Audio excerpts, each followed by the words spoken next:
partir do finalzinho do ano passado, vim para a UFPB, na clínica de psicologia, e aí terminei meu mestrado, né, ainda em Campina Grande, fiz a defesa da minha dissertação, trabalhei como tema o suicídio na adolescência, a partir de uma perspectiva psicanalítica, e isso me motivou, inclusive, a fazer outros acompanhamentos. Hoje eu faço parte de um fórum de discussão sobre a prevenção e a pós-venção do suicídio nas universidades e nas escolas. É um fórum construído nacionalmente, onde a gente está discutindo a elaboração de políticas públicas de prevenção e de pós-venção. O suicídio hoje, principalmente na juventude, é um tema que é muito alarmante e urgente. Os indicadores, enquanto o mundo todo tem reduzido os índices de suicídio nas Américas e particularmente no Brasil, a gente tem aumentado e aumentado de forma muito significativa e ainda mais no segmento da juventude e da adolescência, né? Então, a gente tem discutido nesse grupo uma série de intervenções, inclusive públicas e políticas, né? Houve, inclusive, uma audiência na Câmara Federal há 15 dias atrás, né, sobre uma série de ações que a gente discutiu internamente. Eu faço parte desse grupo com muito orgulho, e é dessa forma que eu estou lidando aí com as questões, né? Esse é um tema interessante demais, porque a gente já começou até com outros convidados aqui. É um tema muito recorrente hoje que se discute na sociedade, mas eu não vejo muito discurso público sobre isso, nenhuma política pública anunciada para isso. É a questão da saúde mental, né? Eu acho que é um tema que, quando você vai em qualquer lugar, tá alguém discutindo um pouco sobre isso hoje em dia. Só não sei se é uma consequência da pandemia, não sei. Mas eu acho que é um tema que virou assunto hoje no dia a dia das pessoas. E como você falou, o assunto da escola também. A minha família tem uma escola nos bancários, né? Então, vez ou outra, eu vejo esse assunto também circular, assim, como um problema não discutido pela sociedade de forma correta, né? Vamos dizer assim. Botar os problemas na mesa aqui, o que a gente pode trazer aqui de relevante para a sociedade. Não se discute muito isso, né? É exatamente, e por isso que, e às vezes se faz uma discussão que é uma discussão enviesada, que não leva em consideração a complexidade do tema e nem sequer as ferramentas que a gente tem à disposição para utilizar. Você falou bem, num contexto escolar, educacional, a gente tem visto coisas acontecerem, atos extremados de violência acontecerem no Brasil, em diversos estados da federação, né, coisa que há 5 anos a gente via somente lá fora, nos Estados Unidos, em algum país europeu. Só um parênteses para não interromper, mas hoje teve um caso aqui em João Pessoa, não sei se vocês viram no noticiário, de um caso desse, né? Um menino pegou, porque o pai tirou o celular dele e ele matou a família inteira, né?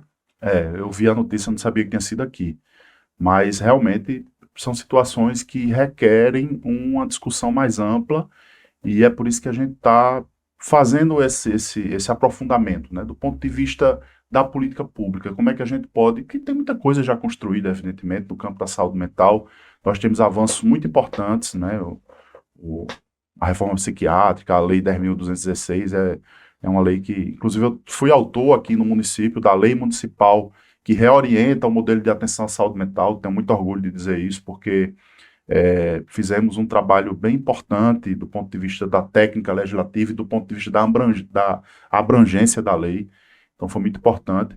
Mas, assim, para essas situações cotidianas, principalmente depois da pandemia, a gente está vendo a emergência dessas situações, né, subjetivas, de bullying, né, do contexto escolar, que acabam potencializando, vou chamar de pequenas violências, mas para quem sofre não é pequena, mas que eu digo, as violências do dia a dia que vão se avolumando, né, até que um ato extremado de violência, né, seja executado, e aí todo mundo fica perplexo e não sabe como agir, né? Então, esse grupo está discutindo também essas questões. Inclusive, nós tínhamos como centralidade na discussão a questão específica do suicídio nas universidades, porque o grupo é formado por profissionais, especialistas, pesquisadores, professores, técnicos administrativos em educação de todo o Brasil, né? Da USP, da Unifesp, da UFPA, aqui também da região Nordeste. Inclusive, a gente está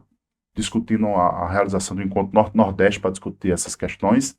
Depois, quando tiver mais, né, consubstanciado, a gente faz essa publicização de como vai ser, né? E aí depois a gente começou a pensar que as escolas precisariam também, né, ser inseridas nessa discussão, não somente pelos acontecimentos recentes, mas porque muitas vezes o estudante ele já chega na universidade com um grau de sofrimento, não é, muito intensificado diante das questões que são inerentes ao contexto familiar, à questão social, né, e à questão cultural de uma forma geral. Agora, uma outra dúvida em relação à psicologia.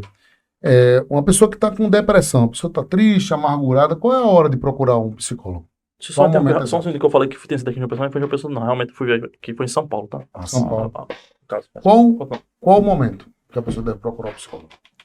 Olha, Henrique, essa é uma pergunta muito, eu diria, difícil de ser respondida, porque o nível de sofrimento de cada pessoa é muito singular, né? E você pode estar passando por uma situação que você consegue suportar bem. Por exemplo, um luto de alguma pessoa amada, de algum familiar, né, que tinha uma relação, um vínculo muito forte contigo ou com qualquer outra pessoa. Então, cada um vai reagir de uma forma diferente a esse luto. Da mesma forma, são outros acontecimentos que podem levar a um processo depressivo.